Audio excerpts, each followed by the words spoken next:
اعوذ باللہ من الشیطان الرجیم بسم اللہ الرحمن الرحیم۔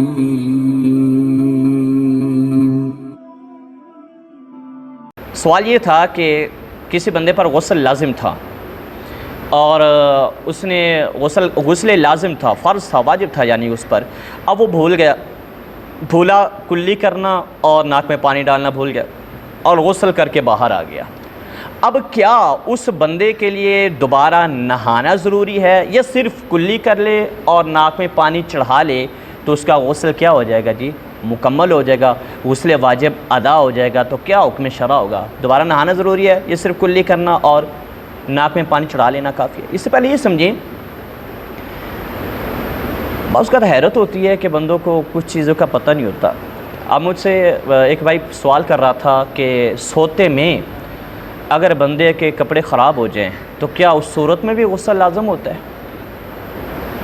احتلام ہو گیا تو پوچھا یہ جا کیا اس صورت، اب ماشاءاللہ بڑا تھا، ٹھیک ہے پوچھنا اچھی بات ہے، آپ لازمی پوچھیں، لیکن عرض یہ ہے کہ یہ سوال پہلے پوچھ لینے چاہیے تھے جب چھوٹے تھے نا، جب بالغ تھے، جب پوچھ لینے چاہیے۔ اب بھی پوچھا تو اچھا پوچھا، لیکن پوچھتے ہیں تو پھر تھوڑا سا کیا ہوتا ہے، عجیب سا لگتا ہے کہ آیا پچھلی زندگی میں کیا ہوتا رہا اور کیا کرتے رہے ہیں۔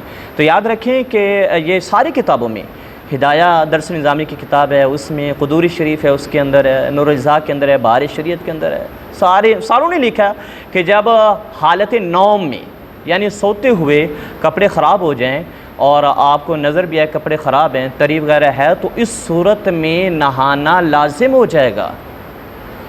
جنبی اس کو کہتے ہیں جس پر غسل لازم ہو۔ اب اس صورت میں جب حالت نوم میں غسل لازم ہو گیا اور کپڑے خراب ہو گئے، اب بغیر نہائے تو نہ تو وہ نماز پڑھ سکتا ہے، جیسے ابھی میں نے عرض کی، نہ قرآن مجید کی تلاوت کر سکتا ہے، نہ قرآن مجید کو چھو سکتا ہے، نہ مسجد میں آ سکتا ہے، نہ کیا مسجد کے اندر آ سکتا ہے، تو جب تک وہ غسل نہ کر لے۔ تو غسل کے 3 فرض ہیں، کلی کرنے اس میں فرض ہے، ناک میں پانی چڑھانا نرم ہڈی تک یہ کیا ہے جی؟ فرض ہے، اور پورے جسم پر پانی بہانا کہ ایک بال کے برابر بھی جگہ خشک نہ رہے، یہ کیا ہے؟ فرض ہے۔ تو تینوں فرضوں کی تکمیل ضروری ہے، ان کو ادا کرنا ضروری۔ ایک فرض بھی اگر رہ گیا نا اور کسی نے وہ فرض ادا نہیں کیا تو اس کا غسل نہیں ہو سکتا۔ جب غسل نہیں ہوگا تو ظاہر نماز، تلاوت قرآن پاک، قرآن مجید کو چھونا اس کے لیے حلال اور جائز نہیں ہوگا جب تک ان فرائض کی تکمیل نہ کر لے۔ اور جو غرارہ کرنا ہے نا، وہ یاد رکھیں وہ سنت ہے۔ غرارہ کرنا کیا ہے؟ سنت ہے۔ فرض جو ہے وہ کلی کرنا ہے۔ اب آ جائیں اس سوال کی طرف، کسی نمازی بھائی نے غسل کر لیا یعنی نہایا اور کلی اور ناک میں پانی ڈالنا بھول گیا، تو اب اس کے لیے حکم یہ ہے کہ اب جب وہ نہا کر باہر آ جائے، جیسے اس کو یاد آئے نا، کلی بھی کر لے، ناک میں پانی بھی چڑھا لے، از سر نو نہانا اس کے لیے ضروری نہیں ہے، اس کا غسل کیا ہو جائے گا جی؟ ادا ہو جائے گا۔ اب وہ نماز پڑھنے کی بھی لائق ہوگا، قرآن پڑھنے کی بھی لائق ہوگا، قرآن کو چھونے کی بھی کیا ہوگا؟ لائق ہوگا۔ لیکن اب مسئلہ یہ ہے کہ اس نے اس طریقے سے غسل کر کے اب نماز ادا کر لی، وضو بھی نہیں کیا تھا، یعنی وہ سمجھا کہ میرا وضو ہو گیا نا۔ جب بندہ نہاتا ہے، غسل کرتا ہے، تو یاد رکھے غسل کے اندر بندے کا وضو بھی ہو جاتا ہے۔ بندے کا جب اس نے کلی کی ہو، ناک میں پانی چڑھایا ہو اور غسل لازم ہو اور اس نے کیا کر لیا؟ نہا لیا، تو وضو بھی ہو جاتا ہے۔ تو اب اس نے سمجھا میرا وضو بھی ہو گیا کیونکہ میں نے تو غسل کیا ہے۔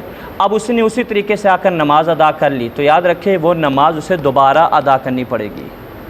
نماز کیا؟ کیونکہ اس کو نماز پڑھ ہی نہیں سکتا تھا اس حالت کے اندر، جتنی نماز اس طریقے سے پڑھی ہوں گی اس کو نماز کیا کرنی پڑے گی؟ دوبارہ پڑھنی پڑے گی۔ ہاں یہ بھی ممکن ہے کہ اس نے غسل کیا اور غسل کر کے تھوڑی دیر کے بعد مسجد میں آیا، مسجد میں آ کر اس نے وضو کیا، وضو میں کلی اور ناک میں پانی چڑھا لیا، اب وہ بھی کیا ہو جائے گا؟ فرض پورا ہو جائے گا، کیونکہ غسل میں تو کلی کرنا فرض ہے اور وضو میں سنت ہے۔ اب وضو میں ہم عموماً کلی کرتے ہیں، سنتوں کا لحاظ کرتے ہیں۔ اگر اس نے پہلے وضو کر لیا تھا نا، یعنی نہانے کے بعد مسجد میں آ کر وضو کر لیا تھا، تو اب اس کا غسل بھی ادا ہو گیا، وضو بھی ہو گیا، اب وہ نماز ادا کرے گا، کیا ہو جائے گا؟ ٹھیک ہو جائے گا۔ تو یہ چیزیں پھر ہمارے علماء فرماتی ہیں کہ علم دین سیکھا جائے تاکہ ہمیں کیا ہو جائے؟ پتہ چلے کہ ہم نے کیا کام کرنے ہیں اور کیا کام نہیں کرنے۔ یہ جب ہی پتہ چلے گا جب ہم علم دین پہلے سیکھ لیں گے۔ ویسے اس عمر میں بھی سیکھا جائے، پوچھنے کی عمر تو ساری ہے، لیکن ہم باقی کام ٹائم پر کرتے ہیں، تو یہ بھی کام کیا ہونا چاہیے؟ ٹائم پر بھی ہونا چاہیے۔ واللہ اعلم ورسولہ اعلم، صلوا علی الحبیب صلی اللہ تعالی علیہ محمد صلی اللہ علیہ وسلم۔